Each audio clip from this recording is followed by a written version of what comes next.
part of the Press Play Podcast Network.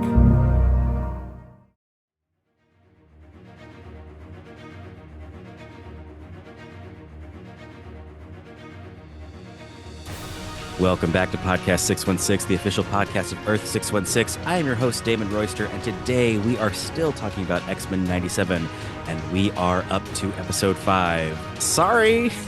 We're talking about X-Men 97, episode 5, entitled Remember It, a.k.a. The Ragin Cajun. R.I.P. I'm very excited to be here to talk about X-Men 97, but first, I have a little PSA I would like to share with everyone. Gentlemen, across the nation, I have an urgent message for you. This episode of Podcast 616 is brought to you by Manscaped. The brand that took your balls to space is now launching them into the Ultra Sphere, introducing the Lawnmower 5.0 Ultra. Featuring a new cutting-edge design and next-generation dual skin-safe blade heads for different shaves, it's pretty much a spaceship to take your boys downstairs to the next level. Join the 9 million men worldwide who trust Manscaped with a brand new The Lawnmower 5.0 Ultra by going to manscaped.com for 20% off plus free shipping with the promo code PRESSPLAY. That is 20% off plus free shipping with the code PRESSPLAY at manscaped.com. Your balls have been through enough. It's time to go Ultra with Manscaped. Thank you very much. And, I'll just say, as someone who has used this product and people who have seen me in that area have been very pleased. I'll say that, no complaints from visitors. Producer Michael, our first ad. How do you feel? Do you feel good? Do you feel like we nailed it? We're getting a thumbs up from Michael himself. All right. Thank you, everybody, for being here. If you're listening to this episode and you've seen this episode of X-Men 97, you're probably in a state. So we're here to help you soothe that state that you're in. And I've got some guests to help me sort through the complicated feelings that are probably coming up with this episode 5. My first guest returning. This is their third time on the pod. This Goyle can't get enough of this podcast. She conquered Elektra. She was my only guest for the Dark Phoenix episode because no one wanted to even touch that, the 10-foot pole. And now they are back for, I dare say, a good piece of content, and that's something we have to examine too closely. I'm, of course, talking about the producer, writer, filmmaker, producer of the short film Queerfully Departed, which I'm happy to say I watched as of last night. It's wonderful. And he's one of my best besties and the best neighbor I've ever had. Please welcome to your ears, Dave Berenato. Hello. Hi, Dave. How are you? Good. I'm very nervous to be critiquing something that I'm assuming has above a 12% on Rotten Tomatoes for the first time. I know. Yeah, I would say yes. This is the first time people will be hearing you talk about something good. Oh. Good luck. Good luck. Good luck to you. I'm very interested on your thoughts. But before we get to those, we have to introduce our second guest. First time on the pod, a huge get, if I do say so myself. This guest is a writer, improviser, actor, Star Wars fan. If you could see his t-shirt right now, you would believe me. Second City alum, and he didn't want me to say it, but I'll say it anyway. Glen Ellen's little darling, Mark Campbell. Oh boy. Hello, may the fourth be with you all. Unless you're from Glen Ellen. Yeah, I could say it. Mark and I are both from the Chicago suburbs, and now we live in LA. I think we won. We made it. We made it out. Thank you for having me. Thank you for being here. Mark, I'll start with you because I have no idea where you're coming from in terms of X-Men. What is your relationship to X-Men? Do you like them? Was this your first time ever seeing the X-Men? I've never even heard of the X-Men. I do like me some X-Men. In my middle school years, back in Glen Ellen, my brother and some of my friends and I got really into a game called Hero Clicks, if anyone has played. Familiar. Tabletop games, Dungeons and Dragons-esque, but very much not that. But it's a tabletop game that you have comic book characters and you roll dice and they battle and stuff. And we spent all of our money on it that we should have invested in our futures.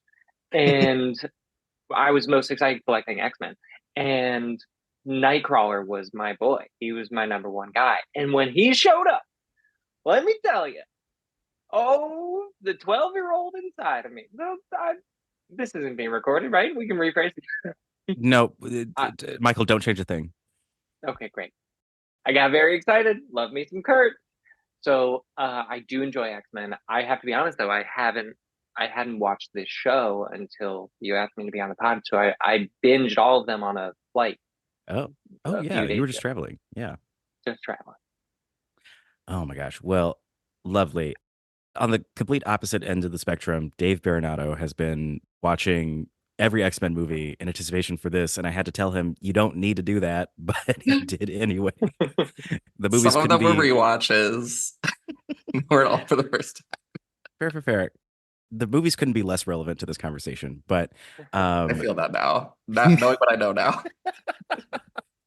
Yeah, very different version of Magneto in the movies. Not quite as jacked and Yeah. studly. Oh ooh, man. ooh, sorry. Glasses are fogging up. Dave Berenato, where are you coming with the cartoon series? How are you feeling Ugh. about X-Men 97? So I can't talk about all the movies I watched. I would rather you didn't. Okay, fine. I had never seen the cartoon before. I didn't know anything about it. Had to find out it was a revival, and there were past events that I still don't know about. Mhm. And I've watched these 5 episodes of this show. Nice. This is like the time I feel like we're sorry to everyone who's like waiting for us to talk about that attack, but are there any questions before we just dive in? Any lingering like who was that? Cable? I guess we'll dive in. We'll dive in. We'll dive into Cable. Yeah. Anything prior to the episode that's a hanging chad, as they say. Yeah, hanging cable. Hanging cable. God damn it, Mark. Okay. I'm so sorry. Should I leave? No, we're already in it. We start with Trish Tilby.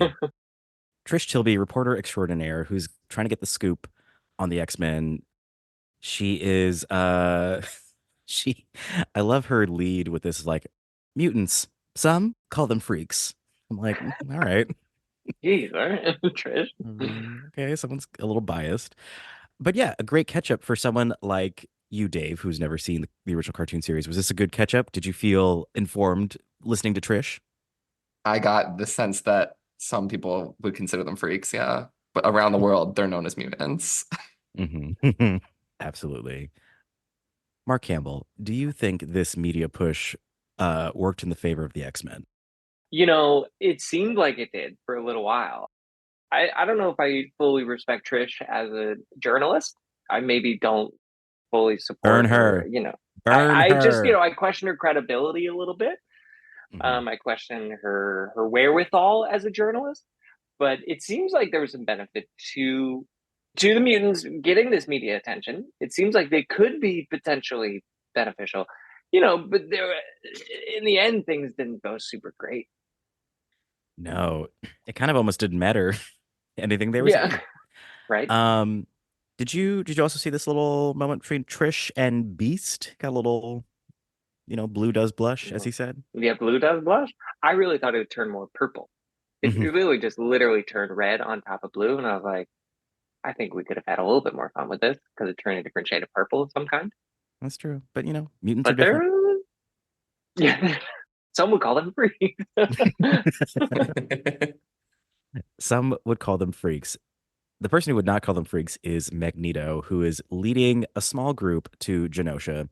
Dave Berenato, forgetting how this ended, how did you feel about this team up of Magneto, Rogue, and Gambit? Odd Oh, threesome? can I say it's giving challengers? You can absolutely say that, yes. That's immediately what I thought of. And I was so happy for the 3 of them in their little plane together. Hmm.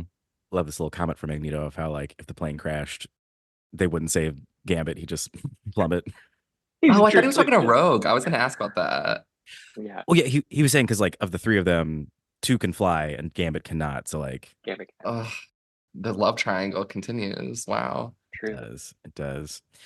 And Dave, this is fascinating that you're here for this conversation because you saw, I guess we will talk about the movies a little bit. You saw the Dark Phoenix, they portrayed Genosha, and it was much more like train, car, Yeah. A one Yeah. horse jungle, town.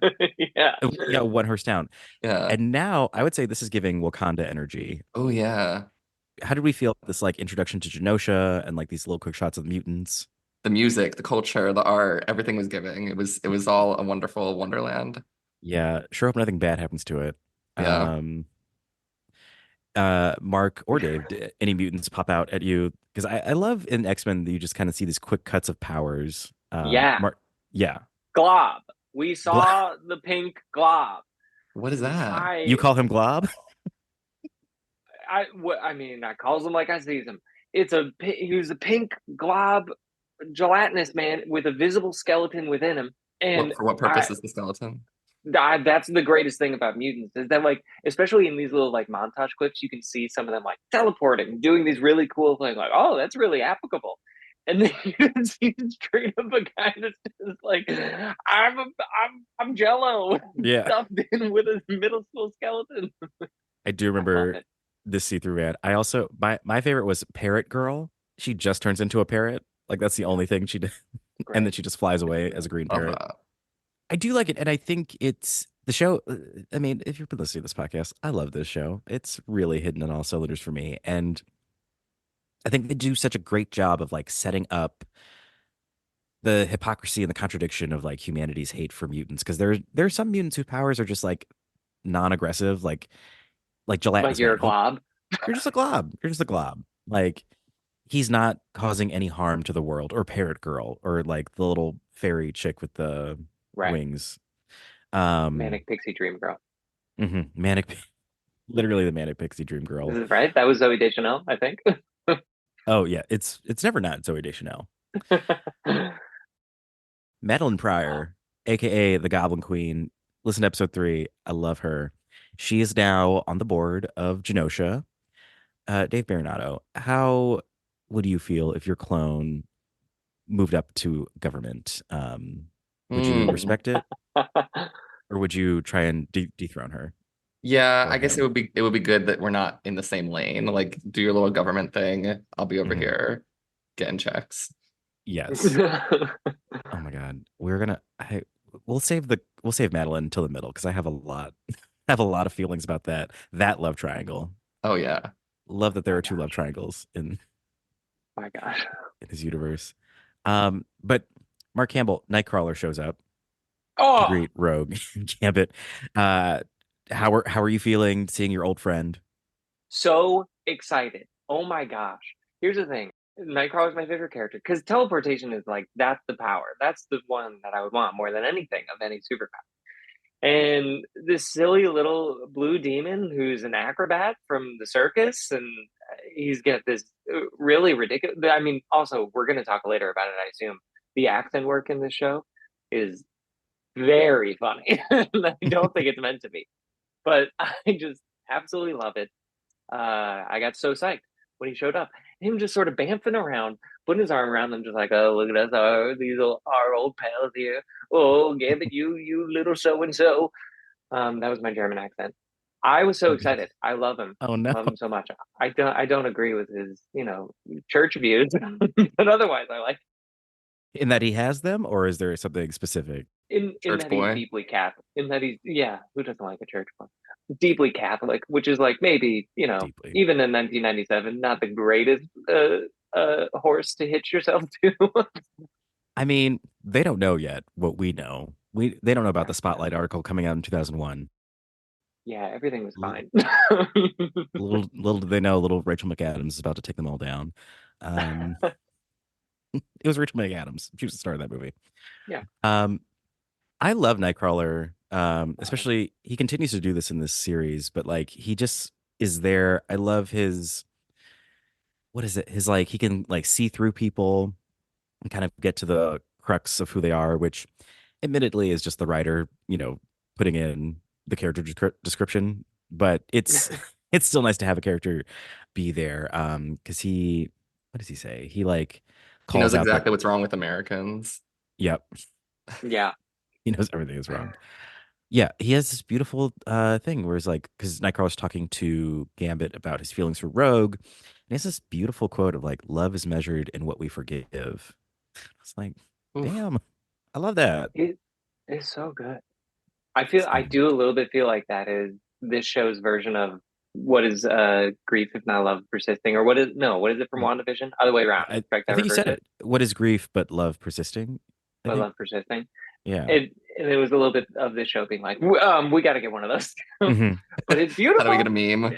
Yeah. Yeah, I get what you're saying, Mark. Not everyone on the call has seen WandaVision. I'm very Uh, sorry. no, Very no, spoiler alert. you don't need to be sorry. Cut to my girl Jean Grey being the most dramatic queen in the universe, floating in the water with, well, she's separating the water and she's floating bubbles of her memories around herself. Yeah. Dave Berenato, I think you've done this before. Does this Mhm. help? Does this help with This your is mental health? this is the only way. This is like me going through my camera roll. This is the only way I'm able to like know things that happened. So if I could just Mhm. lift the water and then put a memory in each blob of water, that I think that would be the ideal way to sort my memories. Ideally, yes. It is very camera roll like. Because again, they don't have smartphones. It's 1997. Dave, talk to me about the love of Jean Grey and Scott Summers. I feel like you've seen Oh, enough of I know all their. about this. Yeah. I think you do. But in this version, are you Team Jean or Team Madeline? I guess that's what I'm asking. Wow. We're like 2 episodes after finding out she's a clone. This moves fast, but also the Yeah. episodes are so short. Right. So I have to have an opinion on it. I would let them be a throuple. Like I just feel like it makes more sense. He obviously loves both of them. How could he ever not love both of them? Because he doesn't know which is which, and neither do they. Hmm. So like, what's the point? Just love both of them. Hmm. Okay, it's a very gluttonous answer, I would say. It's Mark best for Campbell, all of them. There's no okay, jealousy. I I'm going over to you. Well, get ready for another spoonful of gluttony. I couldn't agree more, Dave. I Thank think you. it just seems, first of all, they got a kid, they got a baby to deal with. I bet every single parent out there or pair of parents out there would be like, I wish we had one more of us just to share the load. They have the perfect gift. Come on, look how much easier this is about to get. You have free childcare, is what I'm saying. You have someone else that can help take care of this kid, and why not make it a big happy triangle of love? Gentlemen, the baby is in the future. The baby is Cable. Cable is the baby. Yeah. The guy Correct. Cable should have. Cable is Correct. the baby. We don't have to worry about Cable, childcare. The future is childcare. yeah, Yeah, that's true. the baby got disease and had to go to the future to get healed. I know. I Baby's guess. coming back. As far as they know, baby's coming back. Eventually, the baby's gonna be back. Yeah, but I As far mean, as they know, and as far as they know, they don't know. They don't know the baby's coming back. As They far were as no, they like, know, no, they they're don't know. hoping. As far as yeah, they hope. as far as they hope, the baby's coming back. Madeline found out the baby came back, but then she got zapped. Yeah, Oh, no. We'll save that yeah. for later. We'll save that for later. I, d- I don't know. I'm anti-clone, and I guess I'm doing this podcast. I'm realizing Wow. I don't feel feelings for Are you sure you clones. want that on the record? Are you sure? Yeah, She you know changed her what? name and everything. Yeah. Great. So I can. It doesn't matter. I'm anti-clone. He didn't marry a clone. He fell in love with How a do you real. know? Well, if he did marry the clone, it wasn't. He didn't meet a clone. He met Jean, and then Right. she was cloned. Like regardless of who he married, the only thing he had a baby with her, and that is something I can't understand, and you can't It's a big part of separate it. that bond, I guess. Right? He bonded with a clone. He He really bonded with a did. clone, Yeah. and I don't know. I just think it's disrespectful to Jean. Like, Oh, yeah, you're in love with a clone, but like she was kidnapped and traumatized, and she's questioning her memories, and he's having psychic rendezvous with a fucking clone. Disgusting. Yeah, the okay. yeah, the mind fucking is a little Hmm. much. Yeah. That was confusing because obviously we can't The tell the brain teams adultery. apart. But Hmm. like, is she having the psychic thing with him or he's having it with her while he's kissing the real Gene? Or the real Gene isn't even there? So, as best as I can understand, Madeline Pryor is psychically having like a mental meeting with Scott because she has the psychic powers, he does not. So he's like allowing her into his mind, and they're sharing stories of Nathan, and it leads to them kissing. And then Big Head Gene, pops in, like, Okay. That "Excuse was, me?" I mean, hello. Hello. I wrote down the line because it's iconic. It's Please. communicating via psychic rapport was our thing, Scott. It's my God, That's a great line. was our thing. This show, and I think this happens in the next episode, episode 6. I'm confident that the show is pulling really cheesy lines from the comics, and I'm like, no, we're just gonna say as is. Yeah. We're There, gonna put emotion behind it. I did this, Dave. I did a similar thing. There were just plenty of moments and lines that stood out to me. We may have jumped over one already at this point. Oh, Um, please. it was between Gambit and Rogue. and Rogue was talking about like, oh, I remember him telling me something about Genosha, I think. And Gambit goes, who, the professor? And Rogue literally goes, yeah, sure. Like, truly, truly as if she's trying as hard as possible to sound conspicuous. Right. Yes, it must have been lifted directly from the comics of like, there were 14 ellipses in this, so you got to deliver. The first lie Rogue ever told. Yeah. Well, we'll find out that's not true. She's been lying for years. Years. And then there was one between Jean and Wolverine in this floating water scene. That, first of all, I'd love to talk about the Wolverine voice actor.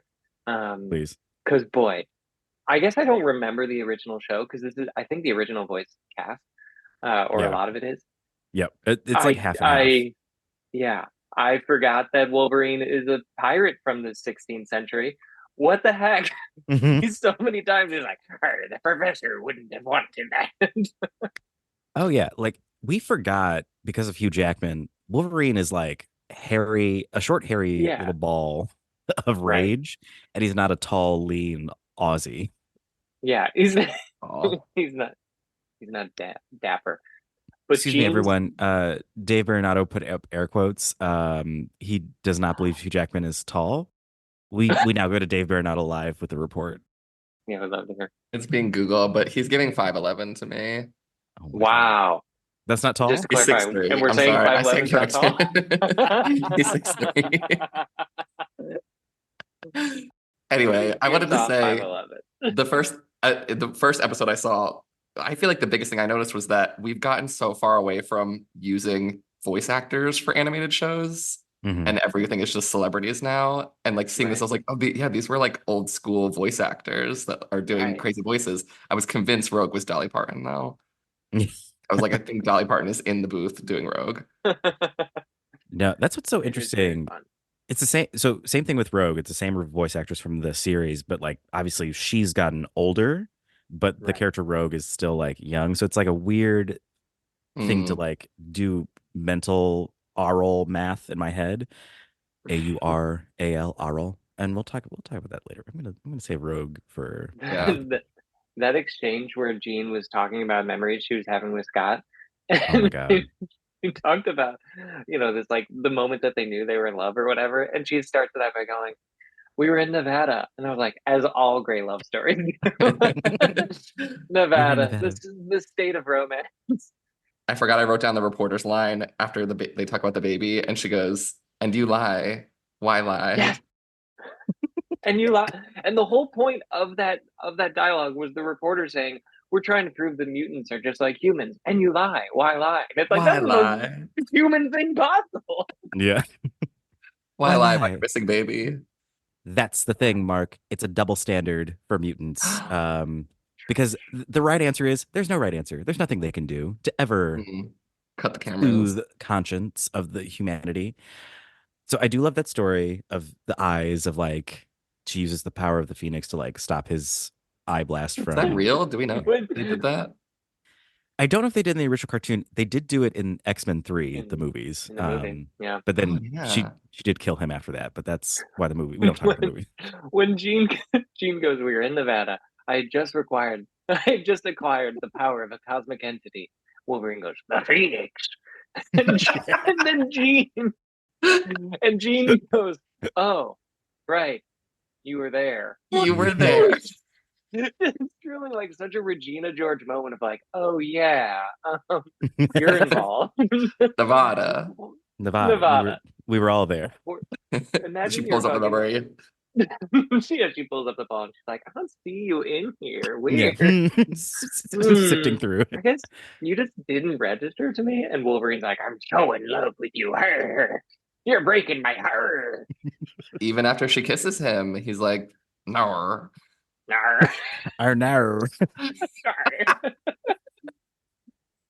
Canadian Wolverine is an Australian pirate. I love this.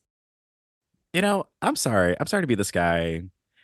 I love the not bad boy in a love triangle always. I will always do that. I do know this about you. Yes. Mike Fa is it Feist or Fast? Feist? Taste. Feist? Anyway, the blonde one in Challengers. That's what I'm going for, not the other one. Josh O'Connor, no thank you. I saw an interview where Zendaya thinks that he's the villain because he tore them apart in that when they were at college. No spoilers. Here's the thing. No one's good in that movie. I should say that. Like he did do that, but You like like the innocent one, the one that doesn't know he's bad. yeah, exactly. And I say this because I love Scott Summers. I love Cyclops. Lock me up, okay? Boy Sorry. Scout, the I know. overgrown Boy Sure, you want to Scout. be on record? The Boy Scout. Yeah, I hate clones and I love Cyclops. Call Wow. the fucking police. Wow. Damon, I don't know what to tell you. I just checked Twitter and you are trending. This is bad. This is really bad. Honestly, any press is good press, Mark. But this And moment I want to talk Trish about. wants to interview you. Bring me Tilby. Cyclops, he says like you can we're the remake only it. reason you're alive.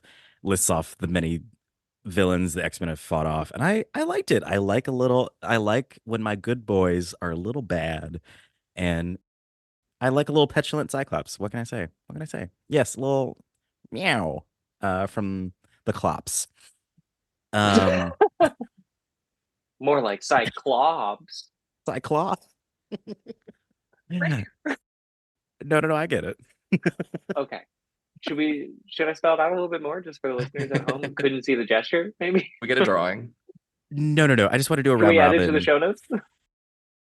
I will. CyCLAWPS. You got it. Okay. Any thoughts about Cyclops, my husband, my lover, my king? I mean, did Trish even do a pre-interview of like, hey, here's the things I plan on talking about. We're going to talk about your baby. And then Cyclops could be like, oh, maybe now's not a good time. Like, what she truly is just like, I think she's snaking him. Gotcha reporting. Very gotcha. Yeah. Mhm. Didn't like it. Is she No. going to use that? Was all that stuff on the record? Because he yelled at her. He did yell at her, but then there was this massive attack. And I hope all that footage prior is just like lost because there's something bigger to talk about. Bigger news. Oh, yeah. Yeah. And that bigger news is going to come after this break. We got to take a break. And when we come back, we're going to talk about everything you probably remember about this episode. So keep right here to Podcast 616. We are still talking about episode 5, Remember It, of X-Men 97. We will be right back.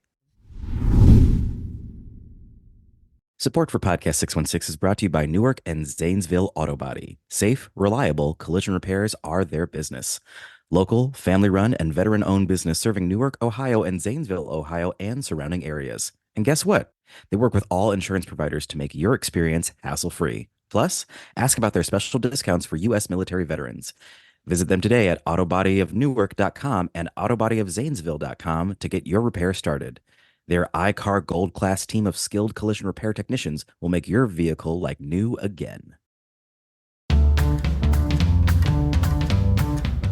Hey everyone, this is Don Mike Mendoza, the host of Producing While Asian. Join us in Season 2 for more conversations with actors, artists, producers, and more from Broadway, Hollywood, and beyond, every other Wednesday on the Press Play Podcast Network.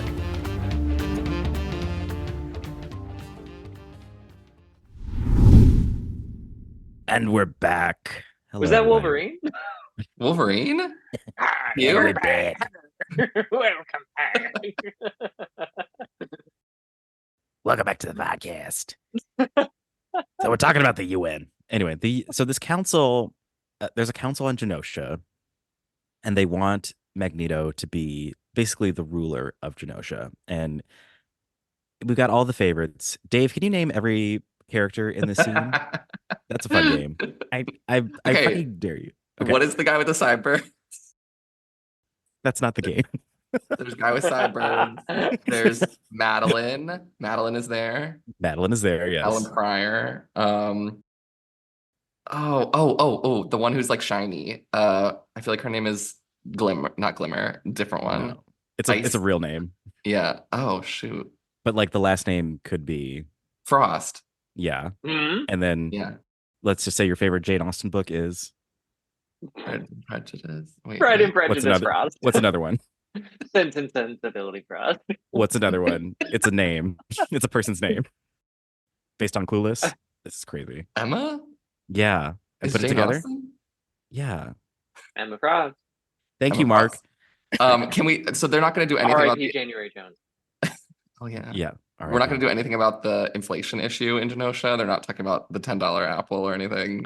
That was such a weird. I think that was a red herring because like Gambit sees like, oh, apples are $10, and he's like suspicious of Magneto, and then everybody gets fucking destroyed. So I'm like, I guess that didn't matter. $10 in the 90s. We're talking like money, Hmm. house money. Yeah, you could buy a house for a bushel of apples. Yeah. Let me give you a bushel of apples. What do you want to this see the house. Genosha real estate listings? Don't even show it to me. So on this council, we've got Emma Frost. I believe Sebastian Stan is who you meant with the sideburns. Kevin Bacon in the Sebastian movies. Shaw, I think. Sebastian Stan, that's the actor. Okay, fucking burn me alive. Fuck. I'm gonna go No, jump but off here's a the thing: roof. I don't know anyone else. I don't know any of the others. Anyway, there's Moira McTaggart, who Rose Byrne played in the movies. Banshee is there, and then the Morlock Queen, who I think is named Callisto. I think is her name. She's the woman with the eye patch. No, remember. So Can I ask what a Morlock is?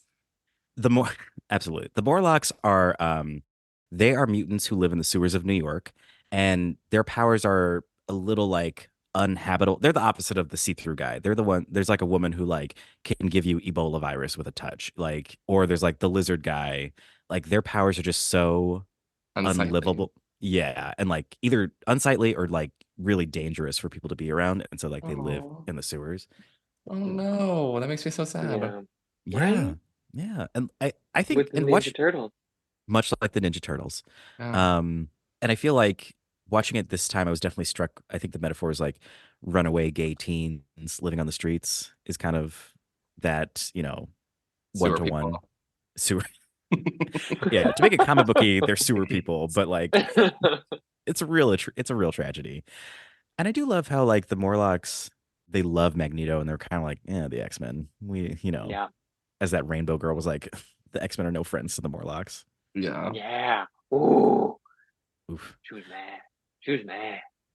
Mark Campbell, if you were presented with the opportunity to be on this board and to rule Genosha, Magneto's stipulation was that he had to have Rogue with him. What would yours be? Who would you want to rule with you, or what would you ask for to be the ruler of Genosha?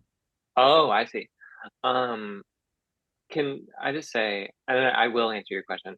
Every time they said Genosha, I immediately thought of Princess Diaries. I can't not do it. Every time it's brought up. And especially even when they like did the montage of like showing it, I was like, look at all the mutants frolicking around. I heard the song playing and everything. It's so similar.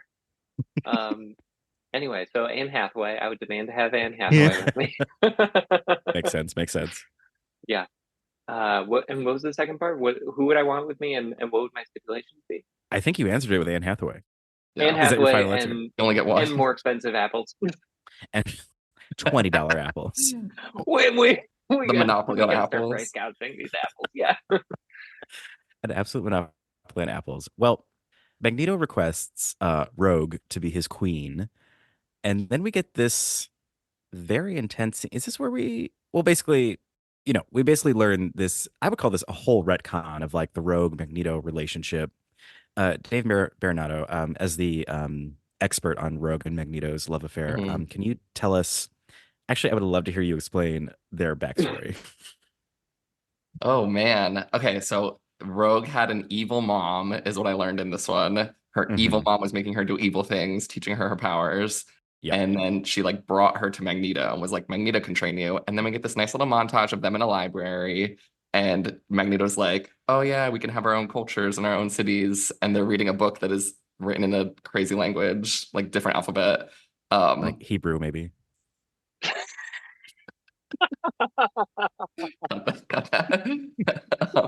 Magneto was famously Dave, Jewish. I'm so sorry. You are trending on Twitter right now, but actually for a good reason. Maybe this is worse. So then Rogue is just so infatuated with him, and then they touch each other on a little date when he's holding a big purple glass of wine. They touch each other, big purple wine. and we get a little spark, but Magneto does not die. So then the touch, we learn, becomes more touch, and that's the backstory. God, that was beautiful. That was. And Like, oh, Jane Austen, move over. That was beautiful. move over. Dave Berenato is here. He's never heard of Emma.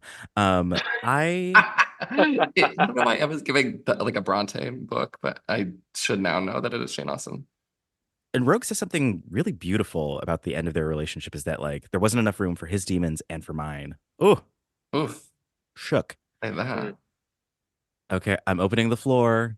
Does anyone have an issue with the age difference? I'm opening the floor. Don't have a clue how old they are. First, They could be 26 and 31. I don't know. Yeah, this could be a Steve Martin situation. He could just be prematurely gray. could be. For me, it's, maybe more of a power dynamic. What I was worried about, is a little bit of the professor and student situation that feels a little bit questionable. Mhm. But, love is love. Love is love. Here we go. So do we know how old they are? I guess he was in World War II, so he's old. Right. Yeah. I mean, he was he was a child. He was in the child. Holocaust, like Yeah. a prisoner in the Holocaust. So like he's got to be in his 60s and she's got to be in her 30s. And you know what? I'll say this. It happens. I'll say that. Love is love. Love is love. Love is love. And I think there is again the like the queer parallels of like they're the only two people that get each other. But even like further than that, which again, I think I forget if you said this on Mark, but is this for children? Because we're talking about a full-on love affair that is based upon physical touch and who Rogue can be physically intimate with, which I don't know. I mean, I guess kids get that on a base level, but That wasn't in Coco. that wasn't in Coco. It was in Luca, but not in Coco. Whoa. Well, don't get me started on Luca. Love me some Luca. I guess this is kind of Wall-E-esque if you think about it. This is all about just really want to hold hands, really want to touch them hands, and there's a little spark going on there. Yeah. Yes. It's fascinating. It's Stop fascinating. at holding hands. Yeah. Yeah. Well, I mean, Wally, they're machines. Right. Yeah. They're definitely these are machines. These are not machines. Oh, boy. I mean, they go like machines. No. Pew pew pew. Wolverine. Wolverine's like this. Horny Damon is like, ho. More Tim Allen in Home Improvement. Okay. And again, you have gotten no complaints with your manscaping, even after hearing that voice. 0 complaints. Kind of the first time we've had them on the pod, so we'll see. This is a good test run. Good. They're like, we no longer want you to advertise. So politically, Magneto wants Rogue to be his queen of Genosha, much like Anne Hathaway. Yeah. Much like Julie Andrews and Anne Hathaway. He's like, get your diary ready. You're my princess. And because he feels like they're your titular diaries. Because he's like, I need an X-Man to make this look legitimate. And you know what I would say? What? X-Woman. There's always one. Oh no, wait, that's a quote. That's a Jennifer Lawrence quote. That's from Dark Phoenix. Sorry to bring it back. That is what Jennifer Lawrence said in Dark Phoenix. Yeah. God damn her. It was a callback. She wanted out of that movie so bad. Oh, and they gave it to her. So bad. But then this leads to oh my God. Dance. I mean, the pairing of no. Everyone shut up. Give Gambit his time. Okay. Can we also talk about that freaking hot bar that Magneto dropped though? Which one? Talking about when they wanted him to become the leader, and the woman was like describing him as a terrorist, and she was like, "Not many nations elect terrorists to be their leaders," and Magneto just like, boom, boom, boom. And yet so many nations allow their leaders to become terrorists. We say that? I love that. It's bars. excited about the Kendrick and Drake beef that's happening right now, and I'm just excited about Bar. Are they beefing? They're beefing in a big, exciting, fun way. Can you explain the whole thing, start to finish? Yeah. Okay. So picture Princess Diaries. Picture Princess Diaries 2. Yeah. I just want to talk about Remi Labeau Gambit in his suit with a little scarf and his little ponytail, and then Rogue flies in with a breakup. I mean, I have a line. Please, what's your line? He says, "I played the swamp rat." I loved that. I played the swamp rat. all right. Oh, I Hold could on, me. I could do a Gambit as well. Ooh, that's good. Share no. Shout out to our guest Brad Johnson, who is from Louisiana, and he did not say I couldn't do this voice. He didn't say he liked it, but he didn't say I couldn't do it. So you can. I had the briefest of moments when they started that scene and they showed Gambit changed in his, going out attire. I truly had a moment. I was like, "Oh, who's this new character? Who's this guy? Oh, what's going on here?" Hottie in the white tux. Wow. Throwing cards at a fire. That's a pot of gumbo that I wouldn't mind stirring around. You know what I'm talking about? Okay. Very exciting to see where this goes. But again, this is like a very adult conversation on what I believed was a children's show until this episode. This line from Rogue of like, you can ignite anything you touch except for me. Oh, Get Rogue. out of here. Bars. Get out of here. Sorry. I just need She wants to be lit up. She wants to be. Imagine your one power is to light things up, and this woman's like, but not me.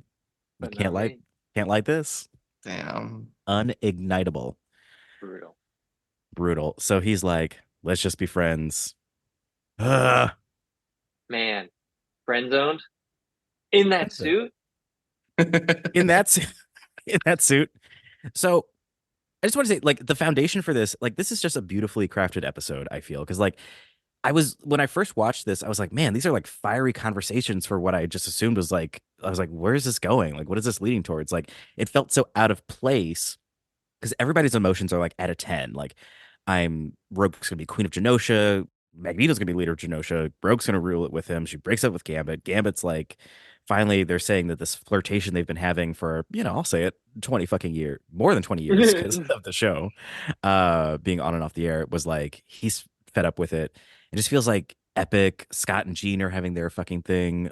Pirate Wolverine's pirating. Beast and is blushing. Wolverine's blushing. The blushing beast. Trish Tilby is a fucking hack reporter. Getting that Pulitzer. Undeserved. And then we go to this party.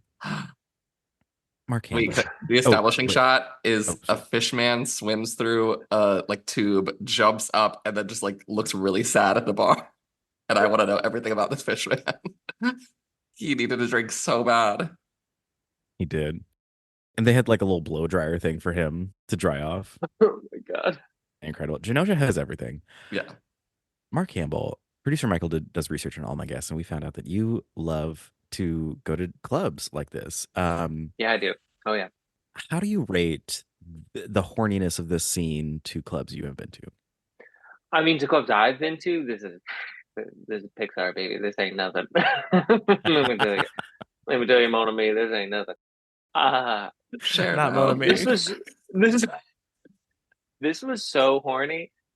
Oh my god. The whole time I was watching that scene, I was like, that is, once Magneto and Rogue started like swirling around and whatnot, I was like, that's the king and queen of this entire book. Can you imagine if like we just watched the Bidens fucking like bump and grind and then start making out in front of everyone? Like, it just be so weird to watch your leaders just like have this intensely horny moment. Oh yeah. I mean, so anyway, yeah, this is on par with my club. The mouth work, the jaw, like like the gesticulation of the jaw as they're like slowly stroking each other's cheeks. put the kids to bed. But then we get this Dave Bearmont, Dave. I'm so flustered. What do you make of this moment where Magneto and Rogue kiss, and Rogue puts her hands on Magneto's? First of all, they touch, and Gambit's like, "Peace out, I'm out of here." Yeah, I can't watch this horny mess. And then after they Mhm. kiss, Rogue pushes him away, pushes Magneto away, and it's like, "Sorry, sugar. Some things are only skin deep." What do you make of that? Oh man. She realized that the emotion matters, and she wants both of them. Mm. She just wants both of them. More triangles. More triangles. Call isosceles because we've got a lot of triangles here. I think it Oh, was sorry. the takeaway of Gambit that she was like, actually, he's the one. Just Yeah. minutes after telling him what happened. I mean, I'm a little mad at Rogue. I gotta be honest. I don't Speak on that. I've never loved Rogue in general, but like this episode, and I'm so sorry, everyone. No. No, please don't. Anna Paquin slander is about to happen. I mean, absolutely. If we want. And I would jump on that too. Yeah, I hate it, Anna Paquin. But I don't know, Rogue. All these secrets and lies that she has been holding for so long. It's a little dishonest, playing with Gambit's emotions. I would agree. I think this moment, it's the tiniest thing, but like when a show is, for me, this good, I will find the tiniest little nitpicky things. I think this is the issue of a 30-minute show of like she has to like pivot so hard from scene to scene to scene. Because I do think she does care for Magneto, but I think he was probably the first, like, I think it is that teacher student relationship that she feels, and then it's kind of like a little bit confusing with the physicality of everything. But yeah, it's a confusing thing where she loves Gambit, but she wants to fuck Magneto. And girl, I get it. It's confusing. Yeah, he can light her Yeah. up. He can light her ass up, literally. But you know what? None of that matters because emergency, Sentinel attack, a fucking Godzilla looking Sentinel. Oh my god. Ugliest design I've ever seen, but Yeah, it didn't look great. 3-headed thing. Hydra even- looking ass. But just freaking record scratch. Someone turn off the Ace of Base that's playing in this club. We're getting attacked. Cut the music. Also, wait. That I music- want to talk about this. Do you hear that song? We live in a happy nation. What Magic a happy nation.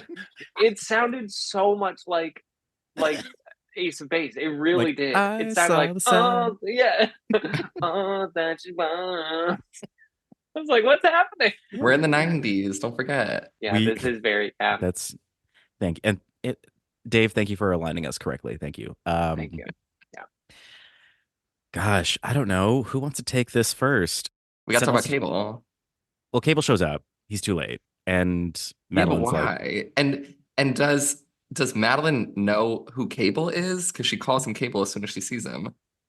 yeah, he's time traveled with and like helped the X-Men out in the past, but they've never known who. They just think of him like Bishop, just another future traveler. Like Cable is from a timeline further in the future than Bishop, and which will be explained later. But they were just like, oh, he's just another future X-Man who's like helping us fight off things.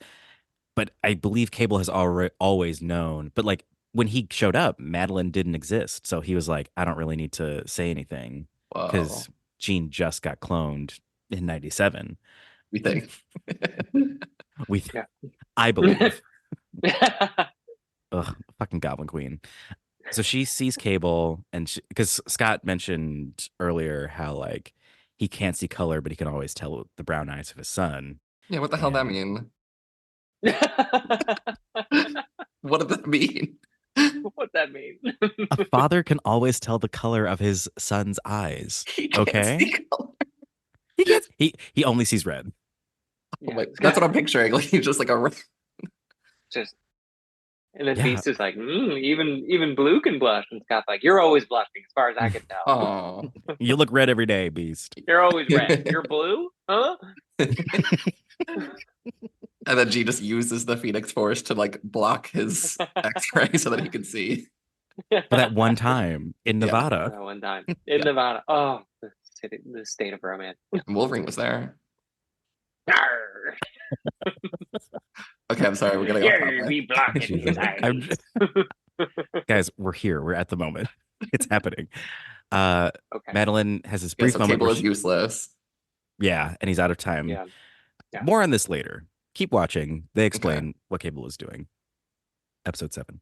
And yeah, Madeline in her last moments, sad to say, this is confirmed. Her last moment was recognizing that that was her son, and then Oh, Mm. she is taken out. This is brutal. This is again. There's horniness, and then there's this devastation. yeah, some Game of Thrones nonsense. Game of Thrones nonsense. I mean, I would even say there was like a gothic horror to like Game of Thrones Red Wedding. But Hmm. this is definitely trying to evoke some like 9/11, and I've even heard the showrunner of the show was even trying to suggest like the Pulse shooting in Florida kind of like Oh. imagery. Like it is supposed to be like this, a terrorist attack Yeah. happening against the mutants. Mark And I Campbell, guess you the are Godzilla is kind of like atomic bomb stuff. yeah, Symbolism. like yeah. the atomic Absolutely. bomb. Yeah. And Dave, if you think you're not going to get out of this season without hearing a little bit of a Oppenheimer quote, you'd be wrong. Uh-oh. That's coming. Mark Campbell, you are the darkest person I know. How did you like the scene? But this Claws was out, baby. funny. This was funny. And like, now knowing the analogy that the writer had and everything, it's just there were plenty of moments during the scene where I was just like, okay, but they're not going to take it that far, right? They're not going. Oh, okay. All right. Well, all right. That's the limit. Surely they're not going to. Oh, okay. Gambit's impaled now. Okay. All right. Oh my All right. God. We're gonna. But we'll be okay. It just kept getting more and more intense, which I kind of loved. I loved them raising the stakes that much. But God, that was so funny. It was just. He's a dark soul, everybody. Glenn Elliot's little No. darling. Yeah, it was crazy to watch. I can't believe like the Yeah. Banshee got killed. Callisto. I haven't mentioned her, but my girl Dazzler is dead, and I love Dazzler. No. Pop star in the comics, just so you know. I Dave mean- Berenato, how are you with watching Magneto use a train car as a whip? Oh, that was Oh my cool. God. Yeah, it looks good. Just- he didn't like, I guess he wouldn't like choke the thing, but he just kind of hit it over the head a couple times. They will be avenged. Yeah, Magneto tries to save the Morlocks. He gets Oh. Rogue and Gambit out of the way, but he ends up getting obliterated. While he's like fighting it off, pushes Rogue and Gambit away. He's like, not you two. Yeah. Oh my God. And she's like, And then no, him no, Him sugar. speaking. No sugar. Him speaking in German. Don't be afraid. Have a kind of what is it? Have a kind of what was it? What is it? To the lizard I don't remember. boy. Are you about to speak German to us? I was Yeah, do trying. it. I couldn't remember the quote. Damn. Well, it's like, don't be afraid, Hobbs- is what he said. Hobbs kind of something. I don't know. Wow. Look at this. Are you hearing this? We've never had Let's someone keep speak that German in. on this Let's keep that in. That was really good.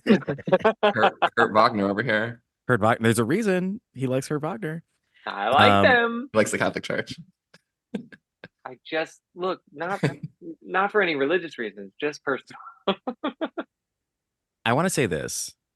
I have never been a huge fan of Gambit's power. I do like the character, but the power is just like growing up, it was always very hard. It was like, does he use is it only cards that he can do? Like, I was like, that's what it was. I was like, why doesn't he use other things? He was only using cards, which I guess in 1992, that was an easier thing to animate. Just like, putting Yeah, sparkly pink light on a card. right. And this was great. He also had a great moment in the pilot where he like ignited Wolverine's claws. That was really fun. But it was it's one of those things where like, oh man, the Gambit power stuff was cool to watch. And I was like, oh, this is the most interesting he's ever been. Well, of course, because this would be his last Yeah. You know, bit. battle. Do you remember when he hit Rogue with a motorcycle? I do. Well, I do. Well, Rogue To saved save her life. strong to save her life because she was going to go full Yeah. kamikaze at Yeah. this Godzilla Sentinel. And he, I mean, if you disagree, we can debate it, but I fully think he meant to sacrifice himself to get it Mhm. to get impaled like that. He wanted to get close enough to the Sentinel He to was like, attack. I hope it has a little pipe that can stick out of its neck. Yeah. It looks like a Look, toothpick. gambling. He's a gambling man, and he's like, I bet there's gonna be a little pipe. Mhm. And then he gets impaled, and Ah, the Sentinel goes, mutant threat eliminated. And then he goes, Ooh. the name's Gambit. God, remember it. What? Oh. wow. Oh. I had literally forgotten what the title of the episode was, and I was like, "Oh right, Remember that's the it. episode title. Remember it." And now I can't forget. There Oh, were moments during that big old battle when the Sentinel was like looking around and it was like Omega mutant identified, and it was looking at Magneto. But he also was looking at Gambit there, and I was like, oh, okay, we're about to see full Omega Gambit. Like he's about to really unleash everything that he can do Mhm. because he's got some power to him. He's got a whole lot of power to him, and you never really yeah. get to see it in its full effect. Otherwise, Yeah, everyone would die, like we saw. yeah. I guess he could blow up a house, like just by touching a house and just Oh yeah. Absolutely. damn. The Earth. And then we get these closing images of so the Sentinel is blown up and destroyed. And we get these closing images of like Trish Tilby, fucking reporter at large, like, oh, I got a scoop. It's like a scoop. The story is developing. And Cyclops runs in. He's like, "How many? How many?" And it's just again, it's like giving that like national terrorist attack feeling. She really wanted to say, like, you guys probably think they're freaks, but here's the story. I know we all think they're a bunch of freaks, but like, look at Mm, this. man. And then I don't even want to say the last line of the episode. It's Oh, so sad. It's so sad. Rogue is holding Gambit. You know what she says. You know what she says. I can't even I say thought it. she might have been holding Magneto at first because she's in this kind of like crater where Mhm. I think Magneto died. I'm not sure, and then I realized it was Gambit. I'll just say, spoiler free, that they don't. That I don't think they found a body for Magneto. Oh my goodness, Oh, That's all I'll say. people be dead. That's all I'll say. or he may not be dead. Oh right, exactly. As my good friend Taylor Swift said, "No body, no crime." Nobody, no crime. The Sentinels get off free. The Sentinels get off free, but you don't get off free on Podcast 616. If you want to get off, you got to play Fuck, Marry, Kill. It's that time, Wow. baby. Wow, what a Whoa. transition. Ugh, Mark. That was This is Mark's beautiful. first time. That was Pick it up. beautiful. Dave is unimpressed. On the docket for today's Fuck, Marry, Kill, it could be a little uncouth, but we do have Rogue, Gambit, and everyone's favorite intrepid reporter, Trish Tilby. If you want to know how we feel about Magneto, listen to episode 2. It's all there in episode 2. I will go first to give my guest time to think. I'm going to kill Trish. Gonna kill me some Trish. I hate the hair. I hate the little bump it. She looks like Snooki. And she is a trickster. She does come back, and for me, as someone who watched ahead, I know where this is headed, and I don't trust Trish. Oh damn. Just, do whatever you want. Do whatever you want with your picks. Don't be influenced by me, but I don't trust her. For my fuck, I'm gonna fuck Gambit. He looked good in that suit.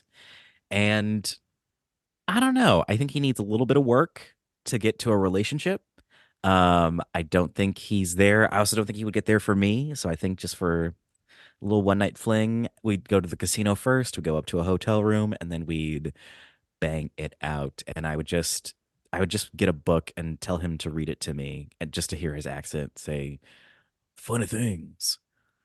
Jane Austen's Emma.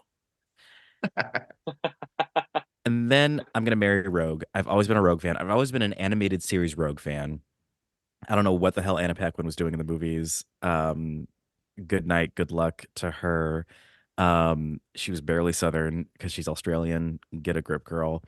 But this I mean, Rogue, Hugh Jackman's Australian. Yeah. He was able to Arg. pull off a passable accent. Mark, but exactly, Oof. exactly, Mark. You know. Oof. But he didn't have a Southern accent. Correct. She's New Zealand. She's a Kiwi.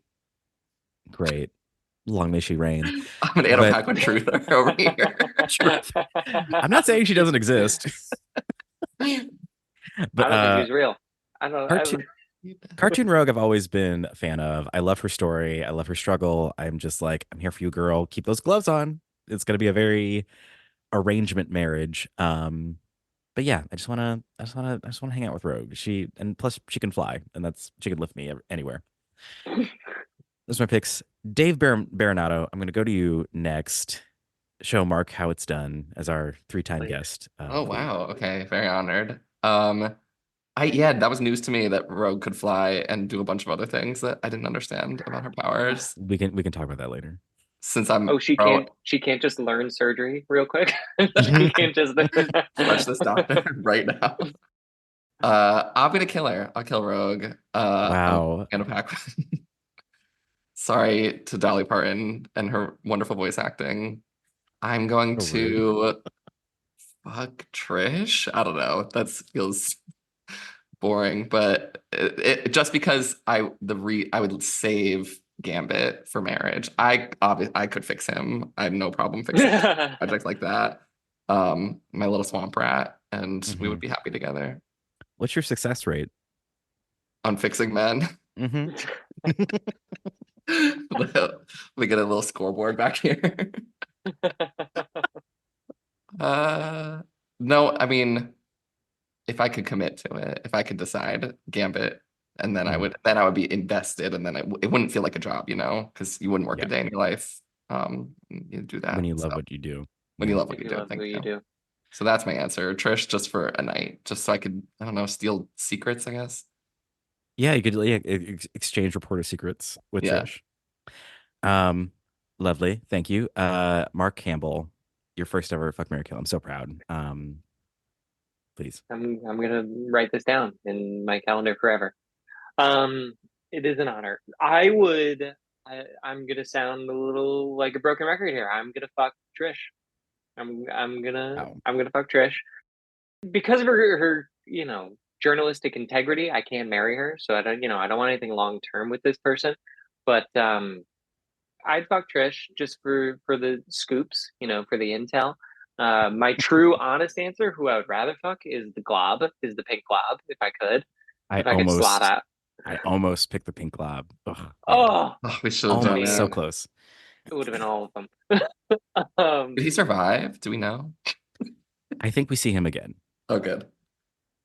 See right through him again. I'd fuck Trish. I would kill Rogue. I would also kill Rogue. Here's the thing. Maybe we can light her up. Yeah, I know myself, and I know I can't ignite her. I just, you got to know your limitations. It's mostly just my love language is physical touch too much, and you got to know yourself. And she keeps all these secrets. I don't want secrets kept from me from someone I'm going to be with long term. But it's not her fault. It's that's the writer's fault. It's not hers. Yeah, it's giving. She got the script that morning and was like, "Oh shit, I had this whole secret this whole time." Oh, right. I've actually been lying for years. Sure. I've actually had a whole sexual relationship with Magneto when we were fighting to the death with him. Sorry. Yeah. Who was the professor? Oh, yeah, sure. Come on, Rogue. Truly. Sugar. Here's the thing. If I were to fuck Rogue and she were to tell me she'd enjoy it, I wouldn't believe it. Wow. A believer? A liar. Why lie? Why lie? Why lie? Why lie? And I'm absolutely going to marry Gambit. Are you kidding me? We've seen this man cooking throughout the whole series. Oh my gosh, yeah. We know he can take care of us for the rest of our lives. Look at him in that suit. He's a charming man, that's for sure. I would honestly love to marry Nightcrawler. That'd be if I could slot again. If I could do another slot. Mark needs to do his own to fuck, marry, kill of separate. Yeah, should I? The glob, Nightcrawler, and the glob, Nightcrawler, Gambit. CyCLAWPS. And it would be in that order: fuck, marry, kill. All right. Well, thank you very much, both of you. Listeners to this podcast, I'm sorry I picked two guests who are not aware of the X-Men canon. I'm sure many people I watched all the furious. movies. furious that you are killing off Rogue. Who's Okay, so we are going to talk normally about the fan 2013 favorite. movie The Wolverine after this, right? Because I watched that. I literally told you don't do that. I did it just to piss you off, and I'm ready to talk about it. Wow. This man is behind on Succession, everyone. 2 seasons behind. Um, Oh, but he's seen 2013, The Wolverine.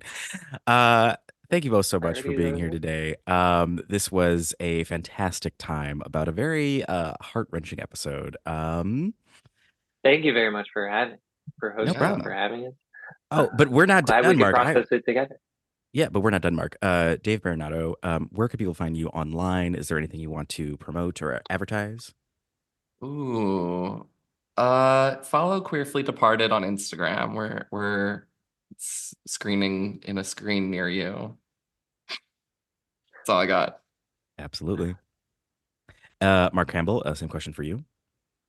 I have nothing to plug. Honestly, I'm desperately hunting for a job. That's what I have to plug. Get this man work. What's your social handle? Oh, I am on Instagram at Mark the Campbell. Been a while since I posted, and you know what? My reps are probably gonna listen to this and tell me I should be posting again. So Tell 'em maybe reps. I'll be back at it. Yeah, come on, rep. Thank you for listening, Mark's reps. This is Podcast 616. You can follow this podcast on Instagram and TikTok at Podcast 616 P3. The P3 stands for Press Play Podcast, the podcasting network that lets me talk about all the mutant trauma that is happening all around us. Producer Michael, if you want to hop on the mic real quick, what letter grade would you give this podcast episode? You guys did awesome. Now, there's one thing that I wanted you guys to harp on, and it's that Gambit is a simp. So for the first time ever, I gotta give you guys an A minus. Wow. Wow. I was so disappointed in myself. Wow. Honestly, Unreal. a It's true. perspective we needed. Yeah, Gambit is a simp for Rogue. That is true. That is true. Sorry, He wouldn't act Michael. like that with me. It would be different. I'd be simping a simp. I don't know how I feel about this. Well, folks, please write in. Is Gambit a simp? You decide. We'll take this conversation offline.